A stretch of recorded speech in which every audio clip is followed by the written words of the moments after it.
Hello friends, I am Anuj Chaudhary. In this video lecture, we are going to discuss Motional EMF, induced current, charge formed due to induced current, Lenz law, Fleming's right hand rule and energy conservation versus Lenz law.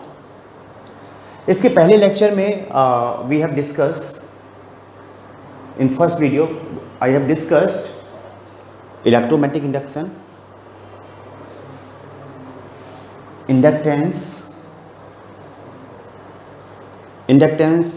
inductive properties, solenoid, toroid, etc. जो इनके साथ inductive property आती है, ठीक, उसको हमने discuss किया था self mutual inductance.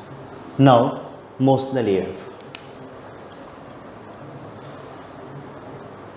The EMF induced in a coil or conductor due to relative motion between magnetic field and conductor is called motional EMF. Means जब कोई कंडक्टर और मैग्नेटिक फील्ड के बीच में रिलेटिव मोशन होता है, इसकी वजह से जो EMF इंड्यूस होता है कंडक्टर पे, that is called induce EMF, motional EMF और इंड्यूस EMF. ठीक. केस फर्स्ट, यहाँ पे मेरे पास ये यूनिफॉर्म मैग्नेटिक फील्ड है. This is the uniform magnetic field B inward direction में. ये कंडक्टर है, लेंथ L है कंडक्टर की, ठीक, MN. ये V स्पीड से मैग्नेटिक फील्ड के परपेंडिकुलर प्लेन में मूव कर रहा है. टी टाइम में ये conductor M dash N dash position पे पहुंच जाएगा और टी टाइम में क्योंकि इसकी स्पीड v है, it will cover a distance VT. ठीक. ये जो मेरे पास एक रेक्टेंगल बन रहा है M dash N dash N, इस रेक्टेंगल के एरिया के अंदर जितने भी मैग्नेटिक फील्ड लाइंस हैं उनके साथ ये कांटेक्ट में आता है, लिंक्ड होता है अपने मोशन की वजह से. ठीक, अपने मोशन की वजह से. इसलिए जो EMF यहाँ पे इंड्यूस होगा मोशनल EMF कहलाएगा और हम इस पे लिखेंगे magnetic flux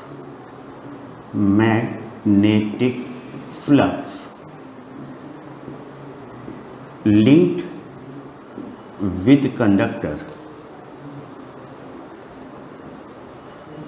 in time small t due to its motion. phi equal to आ जाएगा BA cos थीटा. फार्मूला यही है. नंबर ऑफ टर्न्स n आता है लेकिन यहाँ पे नंबर ऑफ टर्न्स 1 है, उसको मैंने कंसिडर नहीं किया. फिर B इतना ही है. एरिया जो होगा इस लूप का एरिया हमें लेना होगा और that will come out L into VT, L length and VT breadth into cos 0 BLV into T. Therefore induced EMF हमें पता है E equal to minus d∅dt होता है. हम यहाँ पर फाई की वैल्यू BLVT आया हुआ है, इसमें केवल T वेरिएबल है, बाकी BLV कांस्टेंट है, डिफरेंशिएशन साइन से बाहर आ जाएंगे and I will get BLV into 1 से मल्टीप्लाई करने पे इतना ही रहेगा ये. तो इंड्यूस EMF इस केस में इतना आ जाता है. ठीक. This is the first case of motional EMF. Now coming to second case.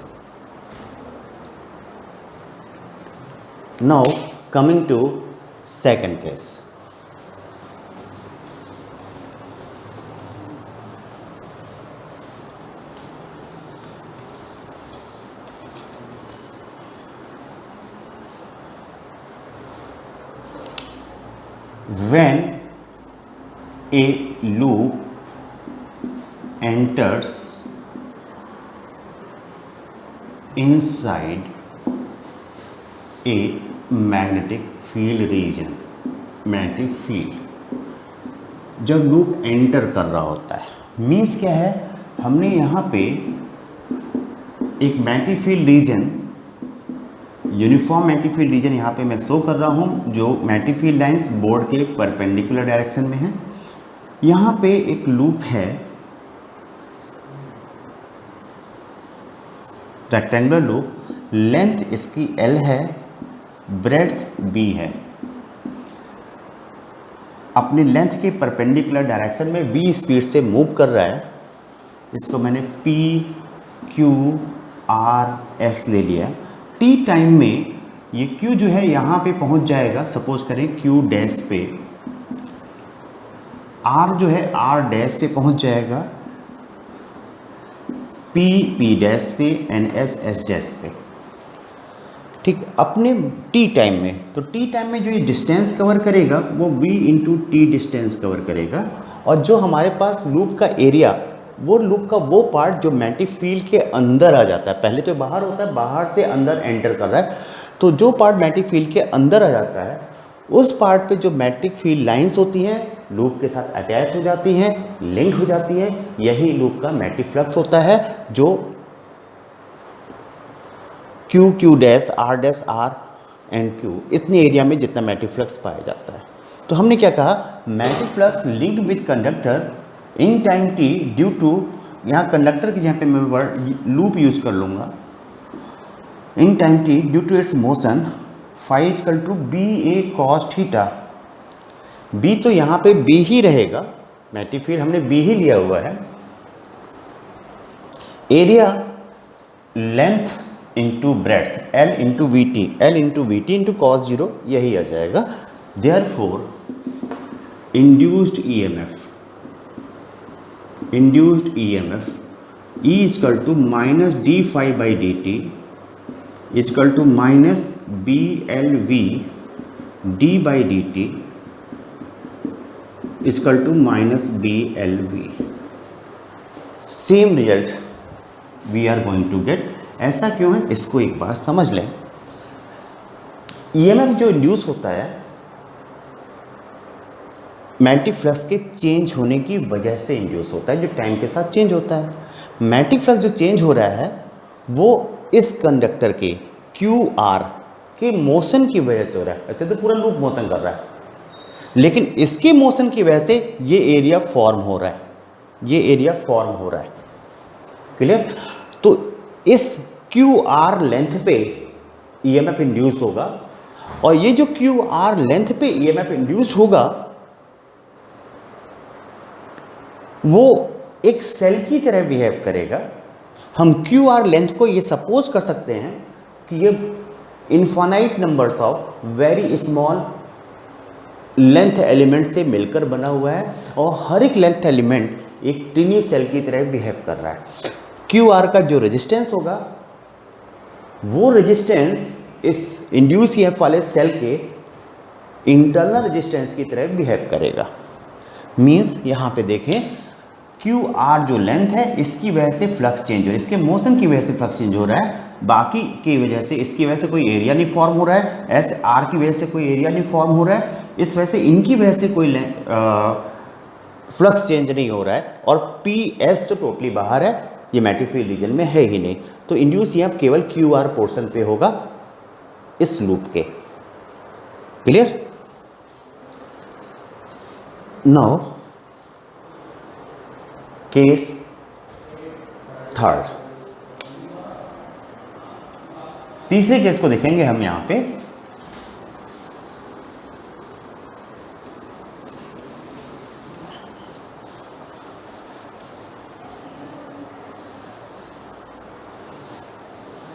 When a loop moves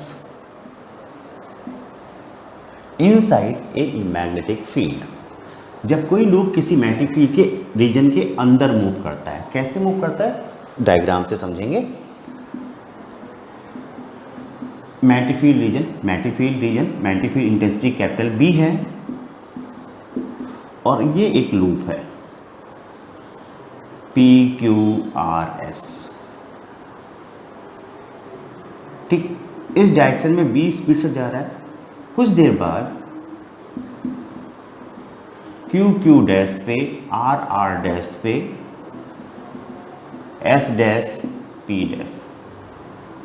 ठीक, यहाँ पे ये पहुँच जाएगा। हम देखें तो ये लूप पहले से ही मैग्नेटिक फील्ड के अंदर है, पी क्यू आर एस।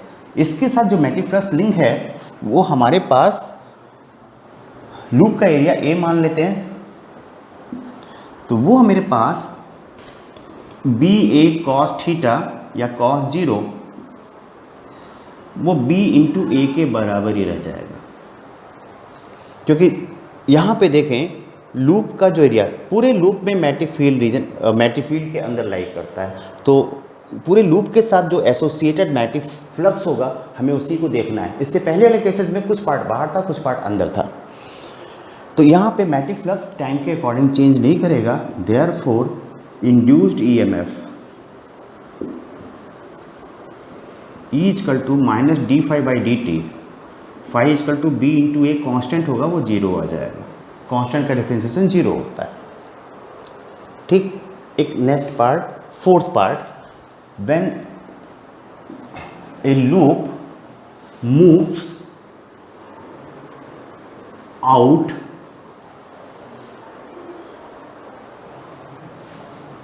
ये और लिखें, when A loop moving out a magnetic field region. तो जब कोई लूप किसी मैग्नेटिक फील्ड रीजन से बाहर आता है, इन दैट केस हम क्या मीन्स मेरे पास ये एक मैग्नेटिक फील्ड रीजन है,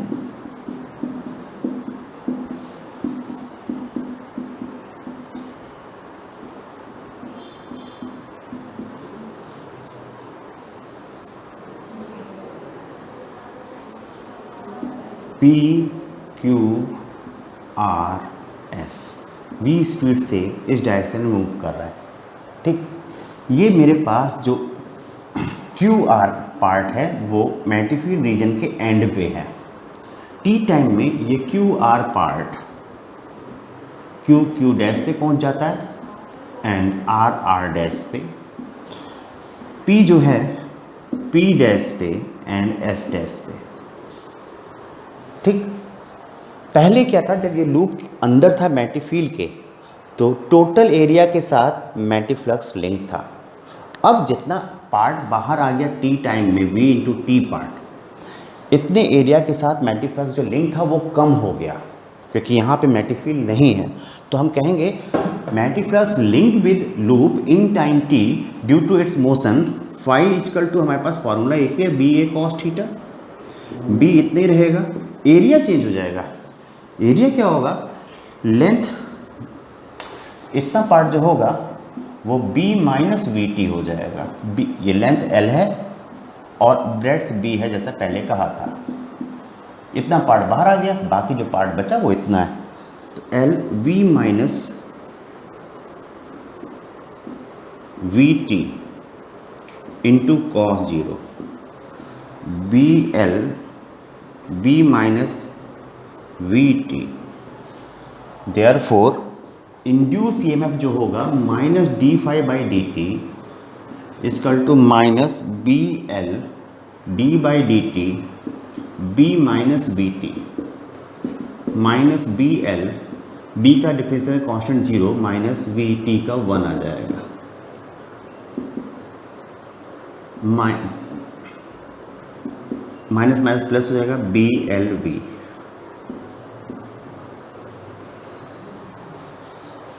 ठीक, तो जब लूप एंटर कर रहा था तब वहाँ पे ईएमएफ इंड्यूस हो रहा था, माइनस साइन यहाँ पे आ रहा था। जब अंदर था, अंदर मूव कर रहा था तो इंड्यूस ईएमएफ जीरो हो जा रहा था, क्योंकि मैग्नेटिक फ्लक्स जो लिंक था वो समय के साथ टाइम के अकॉर्डिंग चेंज नहीं हो रहा था। एंड जब वो बाहर आ रहा है तो भी इंड्यूस ईएमएफ प्रोड्यूस हो रहा है। ठीक, मीन्स जब वो इनसाइड रहेगा तो मैग्नेटिक फ्लक्स कांस्टेंट हो जाएगा, नहीं इंड्यूस ईएमएफ प्रोड्यूस होगा। Now fifth,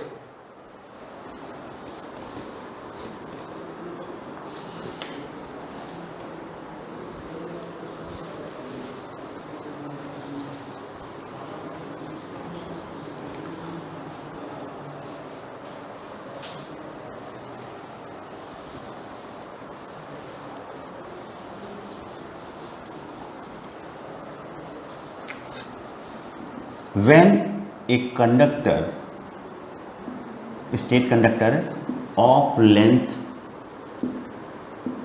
L rotates about its one end,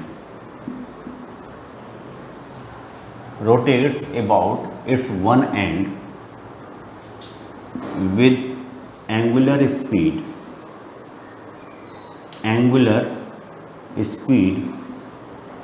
omega in uniform magnetic field.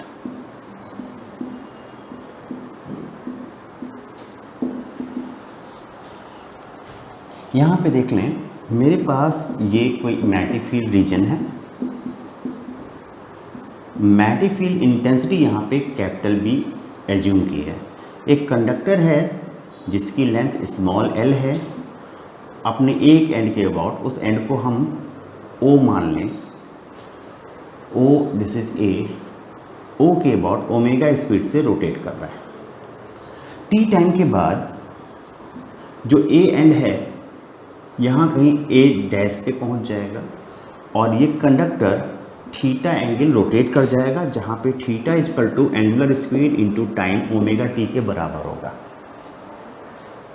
ये जो कंडक्टर ओ ए है एल लेंथ का, इसमें जो है जो मैग्नेटिक फ्लक्स इसके मोशन के साथ अटैच्ड होगा, लिंक्ड होगा, वो जो सर्कुलर सेगमेंट है ओ ए डैश ओ, ये जो सर्कुलर सेगमेंट है इसके अंदर जितना मैग्नेटिक फ्लक्स होगा वो इसके साथ लिंक्ड होगा इसके मोशन की वजह से। तो हम कहेंगे magnetic flux linked with the conductor in time T due to its motion, यह जाएगा B A cos theta. B तो यूनिफॉर्म है, बी रहेगा, एरिया जो आता है सर्कुलर सेगमेंट का half R square into theta into cos zero. यहाँ पे हाफ आर स्क्वायर थीटा ये एरिया आता है, ठीक। इसका जो लेंथ है वही रेडियस के बराबर होगा, ये चीज़ आ जाएगी। मेरे पास आ जाएगा half B L square theta is equal to omega t. Therefore induce या minus D phi by D t, इसको इंटीग्रेट करेंगे, डिफ्रेंशिएट करेंगे, half B L square omega आ जाएगा। नाउ नेक्स्ट सिक्स्थ पार्ट लिख लेंगे इसे।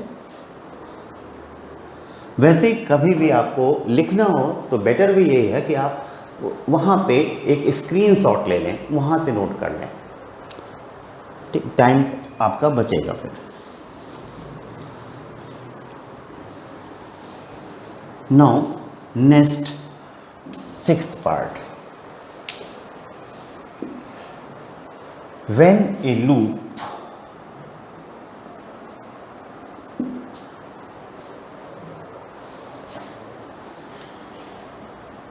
of area capital A rotates about its one diameter, circular loop है भाई, diameter with an angular speed omega, uniform magnetic field, ठीक। तो यहाँ पे इसको हम देखें,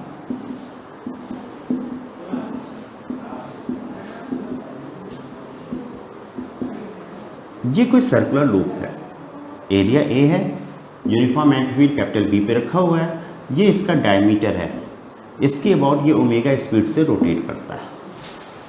अगर इनिशियली हम इसके नॉर्मल के एंगल को जीरो एज्यूम करें, उस इंस्टेंट से हम एंगल काउंट करना चालू करें, मेजर करना, जब स्टार्टिंग में ये जीरो एंगल बना रहा था, इसका नॉर्मल लूप का normal zero angle magnetic field के साथ बना रहा था, तो in that case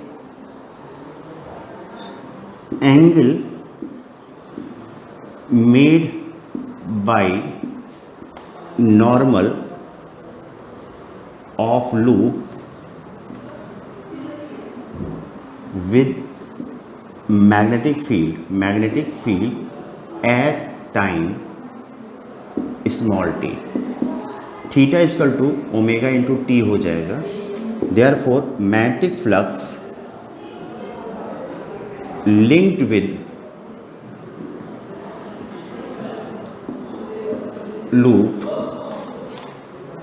at time t, phi is equal to B A cos theta is equal to B A cos omega t.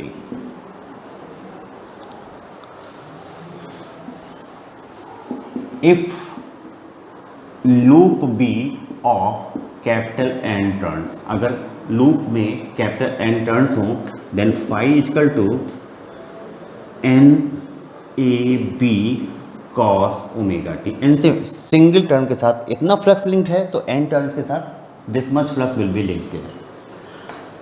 और induce EMF minus D phi by D t, इसको differentiate करेंगे N A B ऐसे ही रह जाएगा. Cos omega t का differentiation minus omega sine omega t आएगा. N A B omega sine omega t. This is E equal to, suppose this is question number 1. E maximum जो होगा यहाँ पे इंड्यूस ईएमएफ की maximum value sign omega T की value को 1 रखेंगे, N A B omega आ जाएगा. इसी को हम ई नॉट से डिनोट करते हैं. Therefore E equal to E naught sine omega T. ठीक. अगर हम देखें जो फाइनल एक्सप्रेशन नंबर 2 मिल रहा है या नंबर 1 से इंड्यूस ईएमएफ का, जितने भी हमारे पास जनरेटर होते हैं, मैकेनिकल जनरेटर जो मैकेनिकल एनर्जी को इलेक्ट्रिकल एनर्जी में कन्वर्ट करते हैं, सबका बेसिक प्रिंसिपल यही होता है. एक लूप होता है, वो यूनिफॉर्म मैग्नेटिक फील्ड में रोटेट करता है, उसका ओरिएंटेशन टाइम के साथ चेंज होता है. ओरिएंटेशन के चेंज होने की वजह से मैग्नेटिक फ्लक्स चेंज होता है, इंड्यूस ईएमएफ प्रोड्यूस होता है. और अगर सर्किट क्लोज होती है तो इंड्यूस ईएमएफ की वजह से इंड्यूस करंट फ्लो करता है. टोटल कंसेप्ट यही रहता है. यहाँ पे हम एक बात और करेंगे, इसका एक ग्राफ प्लॉट कर लें.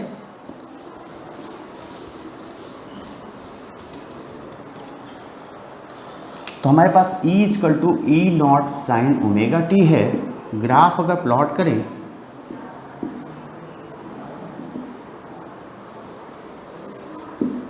साइनसॉइडल ग्राफ आ जाएगा. ये 0 टाइम, ये t/2 टाइम, ये t time, t/4 time, and this is 3t/4 time. ठीक. इसको भी आप ड्रॉ कर लेंगे. ना इसको रब कर रहा हूं.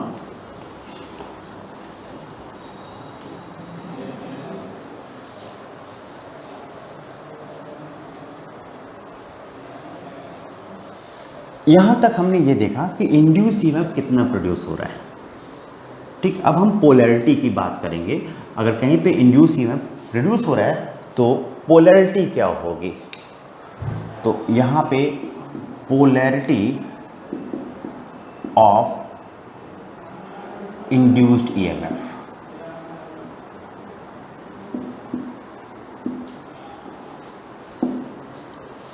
पहला केस सबसे पहले हमने लिया था,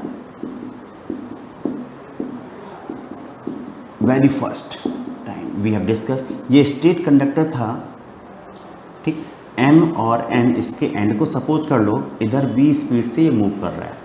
पोलैरिटी निकालने का तरीका क्या होता है बिना इंड्यूस करंट निकाले हुए. उस केस में हम देखें, इस पे जो होता है फ्री इलेक्ट्रॉन होता है. फ्री इलेक्ट्रॉन पे फोर्स, क्योंकि ये मूव कर रहा है तो फ्री इलेक्ट्रॉन भी इसके साथ साथ मूव कर रहा होगा. तो जो फ्री इलेक्ट्रॉन पे मैग्नेटिक फोर्स काम करेगा जिस डायरेक्शन में, क्योंकि ये कंडक्टिंग वायर है, उस डायरेक्शन में फ्री इलेक्ट्रॉन मूव कर जाएगा. ठीक. तो फ्री इलेक्ट्रॉन जो मूव करेगा वो हमेशा पॉजिटिव चार्ज पे लगने वाले फोर्स के अपोजिट डायरेक्शन में मूव करेगा. अगर पॉजिटिव डायरेक्शन चार्ज पे ऊपर की तरफ फोर्स लग रहा होगा तो फ्री इलेक्ट्रॉन नीचे की तरफ जाएगा. तो बेटर ये है कि हम पॉजिटिव चार्ज पे फोर्स निकाल लें, फ्री इलेक्ट्रॉन के अपोजिट डायरेक्शन में जाएगा. तो यहाँ पे अगर पॉजिटिव चार्ज ले लें तो वो इधर मूव कर रहा होगा v स्पीड से, इस कंडक्टर के साथ साथ कंडक्टर के अंदर है वो. ठीक. इस पे जो फोर्स लगेगा, फोर्स की डायरेक्शन हम देखें, मूविंग चार्ज पार्टिकल में जो हमने फोर्स की डायरेक्शन देखी थी, magnetic force QV cross B.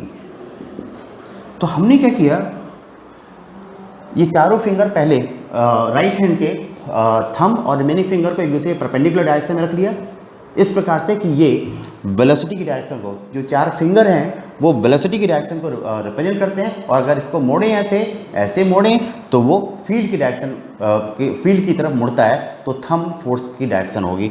तो यहाँ वेलोसिटी डायरेक्शन ये है, मोड़ें अगर अंदर की तरफ मुड़ रहा है, फील्ड अंदर की तरफ है, फोर्स ऊपर की तरफ वर्क करेगा, मीन्स पॉजिटिव चार्ज पे फोर्स ऊपर की तरफ लगेगा, तो पॉजिटिव चार्ज ये पॉजिटिव एंड आ जाएगा, ये निगेटिव पोलरिटी वाला एंड आ जाएगा, निगेटिव चार्ज पे फोर्स नीचे की तरफ काम करेगा। क्लियर?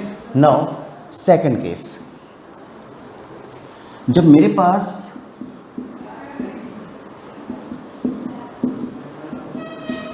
यूनिफॉर्म मैग्नेटिक फील्ड में एक कंडक्टर एंटर कर रहा था PQRS V स्पीड से, मैग्नेटिक फील्ड अंदर की तरफ था, तो यहाँ पे हमारे पास PQRS और PS ये जो 3 एंड हैं, 3 कंडक्टर हैं स्ट्रेट, इन पे तो इंड्यूस प्रोड्यूस होगा नहीं, ये मैग्नेटिक फील्ड के बाहर है।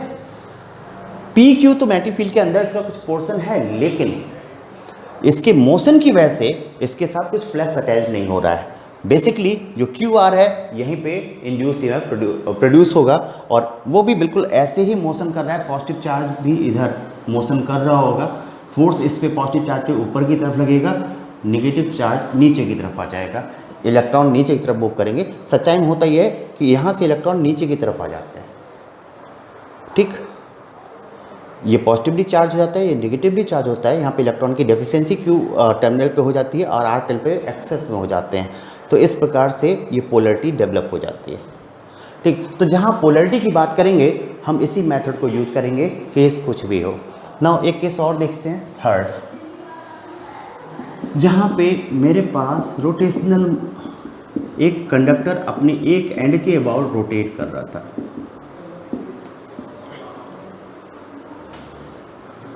OA कंडक्टर है, इधर ओमेगा स्पीड से रोटेट कर रहा है। इस पे अगर यहाँ पे पॉजिटिव चार्ज ले ले तो इस इंस्टेंट पे ये इसके मोशन की डायरेक्शन V इधर होगी, फोर्स इस पर पॉजिटिव चार्ज पे फोर्स जो लगेगा ऊपर की तरफ लगेगा। अगर हम यहाँ से इसको वर्कआउट करें तो ये पॉजिटिवली चार्ज हो जाएगा, ये निगेटिवली चार्ज हो जाएगा। ये मेथड है, इस मेथड की सहायता से कहीं पर भी हम इस इंड्यूस ईएमएफ की पोलरिटी को वर्कआउट कर सकते हैं। किसी और मेथड्स पे आप मत जाइए, ठीक, प्रॉब्लम होगी। कुछ केस में हो सकता है वो अप्लीकेबल हो, लेकिन ये बेटर मेथड है। Next, induced current.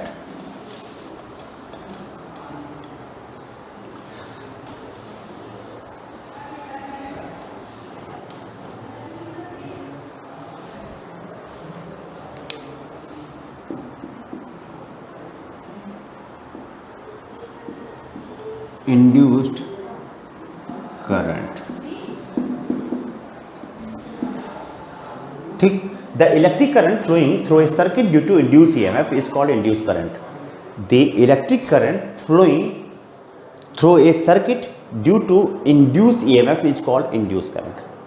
किसी सर्किट में इंड्यूस ईएमएफ की वजह से जो करंट फ्लो करता है उसी को इंड्यूस करंट कहते हैं, ठीक। अगर हमारे पास कहा हमने if R be the resistance of the circuit, circuit का नेट रेजिस्टेंस R हो, then induced current I is equal to induced EMF upon resistance capital R, ठीक, is equal to 1 upon R delta phi by delta T।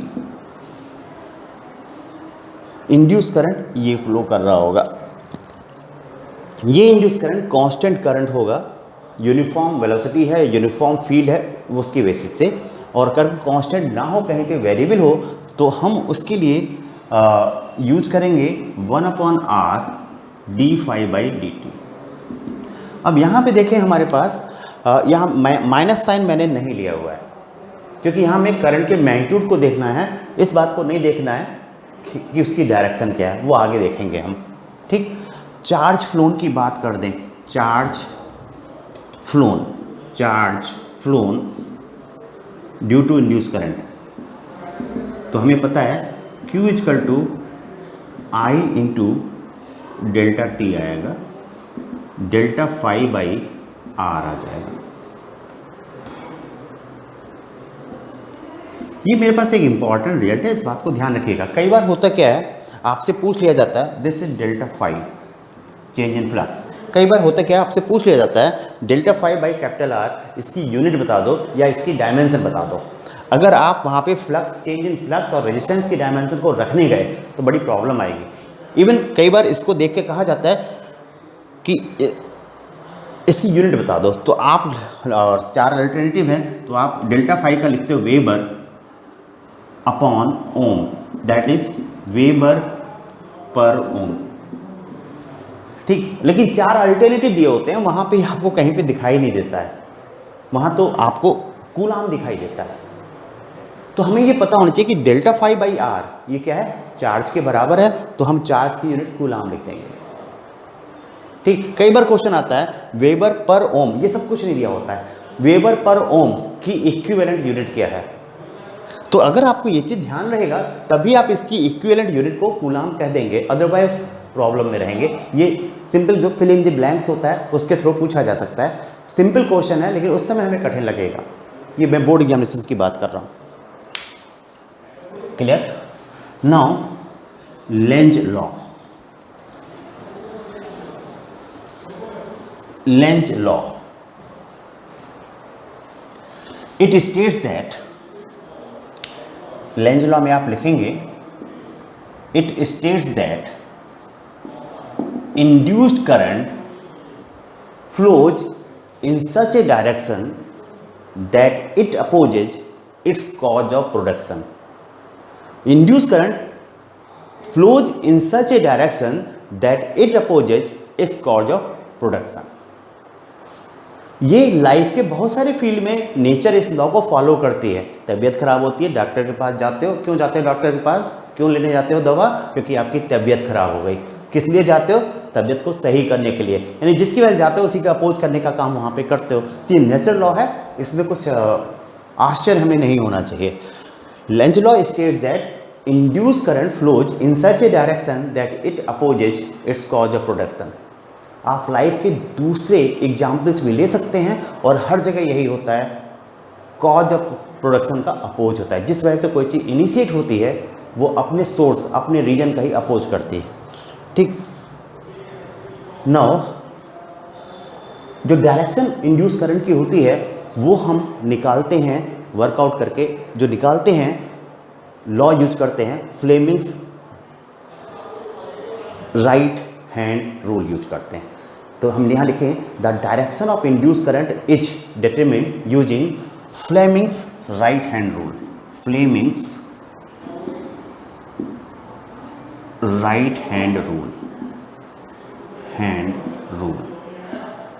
right hand rule. This rule states that if the first three fingers, this rule states that if the first 3 fingers of right hand are kept in mutually perpendicular directions so that thumb indicates direction of motion, index finger direction of magnetic field, then middle finger will indicate the direction of induced current. फिर से समझ लें इस बात को। Fleming's right hand rule states that if the first 3 fingers of right hand are stretched in mutually perpendicular directions so that thumb indicates direction of motion, index finger indicates direction of magnetic field, then middle finger indicates direction of induced current. देख लेते हैं यहाँ पे एक example में।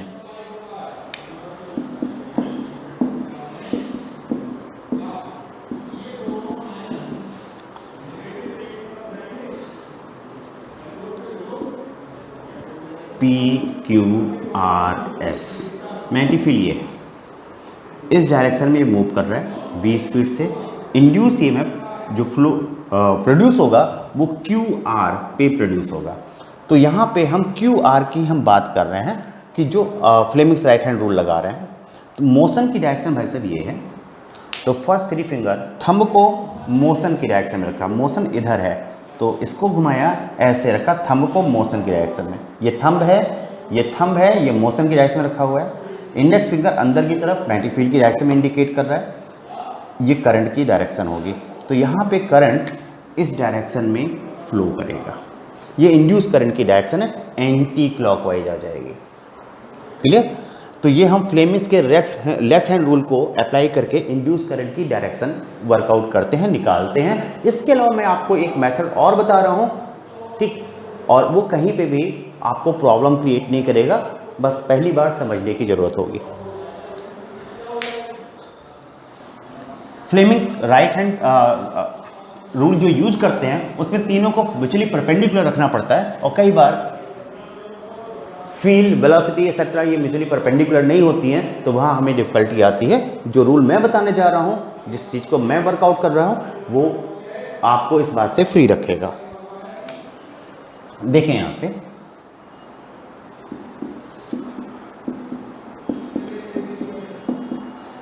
Lenz law क्या था? Lenz law ये था, induce current flows in such A direction that it opposes it's cause of production. जिस वजह से प्रोड्यूस होता है उसी का अपोज करता है। इंड्यूस करंट की डायरेक्शन इस प्रकार से होती है। तो देखते हैं एक बार, ये मेरे पास कोई लूप है, इस डायरेक्शन में v स्पीड से मूव कर रहा है। कुछ देर बाद ये यहां पहुंच जाएगा इस प्रकार से। इतने एरिया में, दिस एरिया में मैग्नेटिक फ्लक्स इंक्रीज कर जाएगा। मैग्नेटिक फ्लक्स क्या है? स्केलर क्वांटिटी है। इसमें एक साथ और बात याद रखिए, इसमें डायरेक्शन होती है। स्केलर और वेक्टर में ये इस बात का डिफरेंस नहीं होता कि एक में डायरेक्शन हो, स्केलर में ना हो और वेक्टर में हो। भाई सर, स्केलर में भी डायरेक्शन हो सकती है, बस एक डिफरेंस है, इसके अलावा कोई और डिफरेंस नहीं है। स्केलर को ऐड करने के लिए सिंपल अलजेब्रा, और वेक्टर को ऐड करने के लिए parallelogram of method of vector addition या वेक्टर अलजेब्रा यूज करते हैं। तो ऐसी सभी फिजिकल क्वांटिटी जिसमें डायरेक्शन हो, लेकिन जिनको यूज ऐड करने के लिए वेक्टर अलजेब्रा का यूज ना करना पड़े, उनको स्केलर कहते हैं। तो यहाँ पे मैग्नेटिक फ्लक्स, इसका मोशन इस डायरेक्शन में है, मैग्नेटिक फील्ड अंदर की तरफ है। अपनी मोशन की वजह से टी टाइम में वी टी डिस्टेंस ये इस डायरेक्शन में चलेगा, और ये जो शेडेड पोर्शन है इसमें मैग्नेटिक फ्लक्स अंदर की तरफ इंक्रीज करेगा। किधर इंक्रीज करेगा? अंदर की तरफ। ठीक, तो मोशन की वजह से फ्लक्स अंदर इनवर्ड डायरेक्शन में इंक्रीज कर रहा है। इंड्यूस करंट इस प्रकार से फ्लो करेगी कि वो आउटवर्ड डायरेक्शन में मैग्नेटिक फ्लक्स जनरेट करे। मोशन की वजह से मैग्नेटिक फ्लक्स इनवर्ड डायरेक्शन में इंक्रीज करेगा। मैग्नेटिक फील्ड की डायरेक्शन इनवर्ड डायरेक्शन में इंक्रीज करेगा। ठीक, इनवर्ड डायरेक्शन में इंक्रीज करेगा, तो इंड्यूस करंट आउटवर्ड डायरेक्शन में मैग्नेटिक फ्लक्स प्रोड्यूस करेगा। आउटवर्ड डायरेक्शन मैग्नेटिक फ्लक्स ऐसे प्रोड्यूस कर सकता है क्योंकि एरिया को तो ये चेंज कर नहीं सकता। ठीक, मैग्नेटिक फील्ड आउटवर्ड डायरेक्शन में प्रोड्यूस करेगा। तो यहाँ पे आउटवर्ड डायरेक्शन में जो मैग्नेटिक फील्ड प्रोड्यूस होगी, यहाँ पे इंड्यूस मैग्नेटिक फील्ड जो है बाहर की तरफ होगी। करंट इस प्रकार से फ्लो करेगा, तो यहाँ पे एंटी क्लॉकवाइज डायरेक्शन में, तो मैग्नेटिक फील्ड बाहर की तरफ प्रोड्यूस होगी। ठीक, तो हमें केवल एक बात ये देखना है कि मैग्नेटिक फ्लक्स में चेंज आ रहा है, वो इंक्रीज कर रहा है या डिक्रीज कर रहा है, और जो भी कर रहा है वो किस डायरेक्शन में कर रहा है, उसके अपोजिट डायरेक्शन में मैग्नेटिक फील्ड प्रोड्यूस करा देना है। ठीक है, नेक्स्ट एग्जाम्पल देख लेते हैं।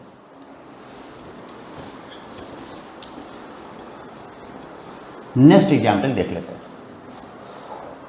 फिर से यहाँ पे ये कोई मैग्नेटिक फील्ड रीजन है,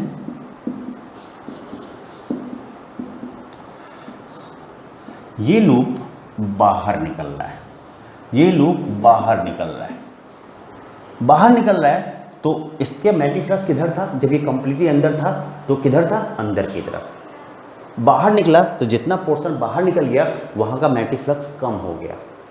यानी कि जब ये मैग्नेटिक फील्ड रीजन से बाहर जा रहा होता है तो लूप के साथ जो मैग्नेटिक फ्लक्स लिंक होता है वो कम हो रहा होता है। किस डायरेक्शन में कम हो रहा होता है? अंदर की डायरेक्शन में कम हो रहा होता है, इनवर्ड डायरेक्शन में कम हो रहा होता है। ठीक, इनवर्ड डायरेक्शन में कम हो रहा है, तो करंट इस पे इंड्यूस करंट इस प्रकार से फ्लो करेगी कि इनवर्ड डायरेक्शन मैग्नेटिक फ्लक्स को इंक्रीज कर दे। ये काम ये तभी कर सकता है जब इनवर्ड डायरेक्शन में मैग्नेटिक फील्ड बढ़ा दे। भाई एरिया ये बाहर निकल, एरिया कम हो रहा है, मैग्नेटिक फील्ड इंक्रीज कर जाए। बाहर निकल रहा है तो मैग्नेटिक फ्लक्स डिक्रीज कर रहा है ना। अगर ठीक, क्यों डिक्रीज कर रहा है? एरिया के डिक्रीज करने की वजह से मैग्नेटिक फील्ड को इंक्रीज कर दे। ऐसे देख लेते हैं, φ=b/a होता है ना भाई साहब। जब ये बाहर जा रहा है तो एरिया जिसके अंदर मैग्नेटिक फील्ड पाई जा रही है वो डिक्रीज कर रहा है, एरिया डिक्रीज कर रहा है, फील्ड को इंक्रीज कर दीजिए। किस डायरेक्शन में? अंदर की तरफ इंक्रीज कर दीजिए। वो तभी हो सकता है जब इसमें क्लॉकवाइज करंट फ्लो करे। ये सिंपल केस है, कहीं पे भी इसका यूज करिए आपको प्रॉब्लम नहीं आएगी, किसी भी केस में यूज करिए, you are not going to get any trouble there. So please इसको आपको ध्यान रहे।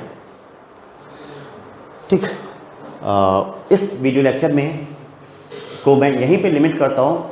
नेक्स्ट वीडियो लेक्चर में Lenz law and energy conservation and other thing I am going to discuss along with some numerical problems. Till then, goodbye, have a nice day, bye bye.